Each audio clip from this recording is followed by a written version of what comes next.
pinaka-importante talaga, gumawa tayo ng sarili nating barko. Kasi lahat ng ginagamit natin assets ngayon ng Philippine Navy, Philippine Coast Guard, either galing yan sa South Korea o of course sa Coast Guard galing Japan. Napapanahon na para gumawa na ng sariling barko ang bansa na ginagamit ng sandataang lakas ng Pilipinas at maging ng Philippine Coast Guard sa pagbabantay at pagpapatrolya sa mga karagatang sakop ng bansa. Ayon kay Professor Renato De Castro, isang political analyst at international studies professor sa De La Salle University, kailangan na nating itap ang shipbuilding industry sa bansa sa halip na bibili lang tayo ng barko sa ibang bansa. Pero ngayon, sa basihan nga ng Comprehensive Archipelagic Defense Concept, papalakasin natin yung hukbong dagat natin. And the best way na palakasin natin ang hukbong dagat natin is of course, industry. Build up our national industries, lalo na sa larangan ng shipbuilding.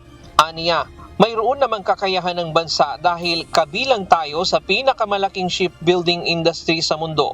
Sa halip na anya na ibinebenta natin sa ibang bansa ang mga likas na yaman ng Pilipinas gaya ng iron ore at iba pang metal, ay maaari naman natin itong gamitin sa paggawa ng sariling mga barko.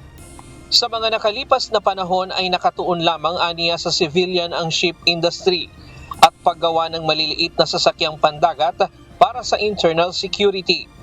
In the long run, dapat tayo mismo magpuproduce, lalo na sa larangan ng barko.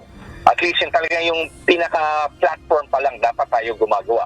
Yung mga combat system, yung mga weapon system, mga radar, pwede natin yung bilhin and later on develop. Pero talaga the most important is yung platform na pwede naman natin gawin.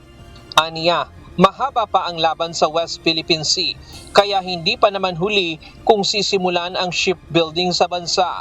Nitong nakaraang buwan lamang, ilang barko ng Philippine Coast Guard ang binangga at nabutas ng mga Chinese vessel.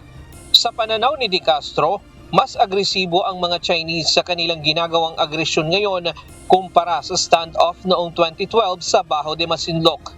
Una, hindi pa ganun karami at kaestabilisado ang Coast Guard ng parehong bansa noon. Wala pa ring malalim na tunggalian ang China at United States noon. At patuloy na pumapalag daw ang bansa sa ginagawang agresyon at pananakop ng China.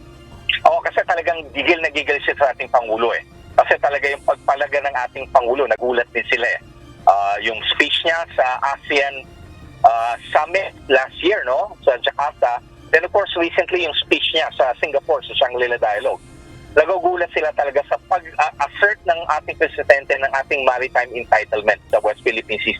Sa isyu ng patuloy na paninindigan ng Pilipinas na pagsasagawa ng rotational at resupply mission ng mag-isa at hindi ito humihingi ng tulong sa US, sabi ni De Castro, pagpapamukha ito sa China at ipinapakita rin sa buong mundo na ang usapin sa West Philippine Sea ay usapin sa pagitan ng Pilipinas at China at hindi lamang malakas ang loob ng bansa dahil alam nitong nasa likod natin ang Amerika.